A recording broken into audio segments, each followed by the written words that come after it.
আইপিএলের কোয়ালিফায়ার ওয়ানে সানরাইজার্স হায়দ্রাবাদকে দুর্বশ করে ফাইনালে পৌঁছে গেল কলকাতা নাইট রাইডার্স। শাহরুখ খানের ফ্রাঞ্চাইজি এবার খেলছে চ্যাম্পিয়ন দলের মতোই, পয়েন্ট টেবিলে সবার উপরে ছিল।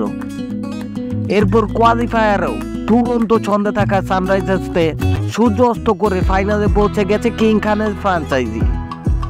গৌতম গম্ভীরকে দলে ফিরিয়ে আনা মাস্টার স্ট্রোকই কার্যত খেলা ঘুরিয়ে দিয়েছে কেকেআরের। দীর্ঘদিন ধরে একটা কোর টিম ধরে রেখেছে তারা, যেখানে রিঙ্কু সিং, আন্দ্রে রাসেল, বরুণ চক্রবর্তী, সুনীল নারিন, নীতিশ রানারা রয়েছে। শ্রেয়াস অধিনায়ক হিসাবেও বেশ কয়েক বছর কাটিয়ে ফেলেছে এখানে। সানরাইজার্সের বিরুদ্ধে দুরন্ত জয়ের পর গোটা স্টেডিয়ামে দর্শকদের ধন্যবাদ জানাচ্ছিলেন কিং খান। এর মধ্যে ঘটল বিপত্তি। লক্ষ্য না করে তিনি ঢুকে পড়েন একেবারে ব্রডকাস্টিং জোনে দাঁড়িয়ে থাকা আকাশ চোপড়া, সুরেশ রায়নাদের কাছে। এরপর অবশ্য এমন অতিথিকে পেয়ে বেশ আপ্লুত দেখায় তাদের। বিষয়টি বুঝতে পেরে ক্ষমা চেয়ে নেন তিনি, কিন্তু সকলেই তাকে সাদরে গ্রহণ করেন। সে ভিডিও ভাইরাল সোশ্যাল মিডিয়ায়। এমন অযাচিত অতিথিকে দেখে আকাশ চোপড়া, পার্থিব প্যাটেল এবং সুরেশ রায়নারা বেশ খুশিই হন।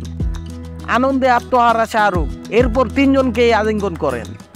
পরে আকাশ চোপড়াকে বলতে শোনা যায় না বুঝেই ও লাইভ শোতে ঢুকে পড়েছিল। এরপর শাহরুখ সরি বলছিল, কিন্তু আমি ওকে বললাম তুমি আমাদের দিনটা আরো ভালো করে দিয়েছো।